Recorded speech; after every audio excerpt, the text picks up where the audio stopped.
Rekam jejak Stevi Rosado, Hakim Ketua yang vonis bebas Guru Supriyadi, punya mobil warisan. Sosok Hakim Stevi Rosado kembali jadi sorotan setelah menjatuhkan vonis bebas kepada Guru Supriyadi. Diketahui, guru honorer SD Negeri 4 Baito Supriyadi dinyatakan bebas dari kasus dugaan kekerasan terhadap muridnya pada Senin 25 November. Melansir dari tayangan YouTube Tribun News, dalam putusan hakim di Pengadilan Negeri Andolo, Konawe Selatan, Supriyadi dinyatakan tidak terbukti melakukan tindak kekerasan terhadap siswanya. Putusan bebas Guru Supriyadi menjadi kado atau angin segar sekaligus bertepatan dengan Hari Guru Nasional. Seperti diketahui, Supriyadi sebelumnya didakwa menganiaya siswa di dalam kelas hingga mengalami memar. Atas vonis tersebut, sebelumnya Supriyadi banjir dukungan dari masyarakat. Komunitas PGRI yang menuntut Supriyadi dibebaskan karena tidak bersalah. Lantas, seperti apa sosok Hakim Stevi? Menurut penelusuran surya.co.id, Stevi merupakan lulusan S1 Ilmu Hukum Universitas Diponegoro. Stevi mengawali karirnya sebagai calon hakim di Pengadilan Negeri Bengkayang pada tahun 2017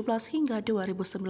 Kemudian ia menjadi hakim tingkat pertama di Pengadilan Negeri Pasir Parayan pada tahun 2020. Kini Stevi jadi salah satu hakim di PN Andolo. Sedangkan untuk harta kekayaan, melansir laman LHKPN, Stevi punya kekayaan 2,3 miliar. Hartanya meliputi sebidang tanah dan bangunan warisan, mobil warisan, dan motor Honda. Sebelumnya, Guru Supriyadi dan keluarganya memilih untuk meminta pertolongan lewat jalur langit, yakni dengan berdoa kepada Allah Subhanahu wa Ta'ala. Kuasa hukum Supriyadi, Andri Darmawan, pun meyakini kliennya akan divonis bebas. Doa bersama digelar pada Minggu 24 November 2024 di kantor LBH Hami Sultra terletak di Jalan Bunga Matahari, Kelurahan Kemaria, Kecamatan Kendari Barat, Kota Kendari. Sejumlah kerabat dekat hingga teman seprofesi Guru Supriyadi mengikuti rangkaian doa bersama tersebut. Dalam kesempatan tersebut, guru honorer Supriyadi tak kuasa menahan tangisnya hingga beberapa kali terlihat menyekan air matanya. Supriyadi mengungkapkan kesedihannya hingga tak kuasa menahan tangisnya saat doa bersama tersebut. Ia mengaku sedih karena mengingat tekanan yang dihadapinya dari para pihak karena menuduh dirinya memukuli siswanya D yang juga seorang anak polisi.